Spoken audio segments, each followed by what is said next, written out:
జిల్లా కామవరపుకోటలో శ్రీ భద్రకాళి సహిత వీరభద్ర స్వామి వారి కళ్యాణ మహోత్సవాలు అంగరంగ వైభవంగా ప్రారంభమయ్యాయి. మంగళవారం నాడు ఆలయ ప్రాంగణంలో కమిటీ వారి ఆధ్వర్యంలో మీడియా సమావేశం జరిగింది. ఈ సమావేశంలో విశ్వహిందూ పరిషత్ నాయకులు కాకి సురేష్తో పాటు ఆలయ కమిటీ సభ్యులు స్వామి వారి విశిష్టతలు తెలియజేశారు. కామరకోటలో వేయించేసి ఉన్న భద్రకాళి సహిత వీరభద్ర స్వామి వారి కళ్యాణ మహోత్సవాలు నిన్నటి నుంచి ప్రారంభమైనవి. ఈరోజు స్వామివారి దేవాలయంలో స్వామివారి గండదీపాలు ఎందుకు సమర్పిస్తారంటే గండాల నుంచి కాపాడుతాడు కాబట్టి స్వామివారి గండదీపాలు సమర్పిస్తారు. భక్తులు కోరికలు తీరుస్తారు కాబట్టి ఈ ఆలయం కట్టి దాదాపుగా 18 సంవత్సరాలైంది. విష్ణుకుండలోనే మహారాజులు ఈ ఆలయాన్ని నిర్మించారు. వారి తర్వాత వేంగి జాడకులు వచ్చారు. వారి తర్వాత రెడ్డి రాజులు వచ్చారు. రెడ్డి రాజుల తర్వాత ఆఖరి బ్రిటిష్ వాళ్ళు కూడా ఈ ఆలయంలోకి వచ్చారు. మహాకవి శ్రీనాథుడు ఈ ఆలయాన్ని సందర్శించారు.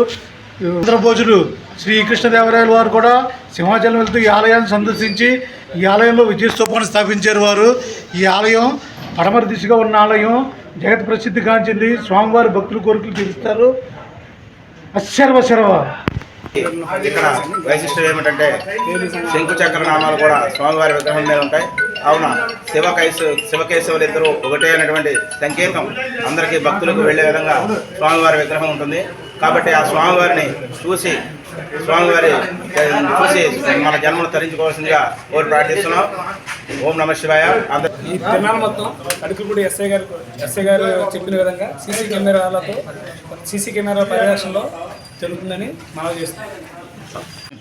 శ్రీ భద్రకాళి సహిత వీరభద్ర స్వామి వారి కళ్యాణ మహోత్సవాలు ఈ రోజు నుండి అనగా 11/2/2025 నుంచి 19/2/2025 జరుగుతున్నాయి. స్వామివారి మహోత్సవంలో భాగంగా ఈరోజు గండదీపాలతో ప్రారంభమై రేపు నుంచి సాంస్కృతిక కార్యక్రమాలు మొదలైన కార్యక్రమాలు జరుగుతాయి. 13వ తారీఖున స్వామివారి రథోత్సవం ఘనంగా జరుగుతుంది. రథోత్సవంలో విచిత్ర వేషాలు, నృత్యాలు మొదలైన కార్యక్రమాలతో చాలా సందడిగా జరుగుతుంది. కావున గ్రామ ప్రజలందరూ ఈ యొక్క కార్యక్రమంలో పాల్గొని ఈ మహోత్సవాన్ని జయప్రదం చేయవలసిందిగా కోరుతున్నాను.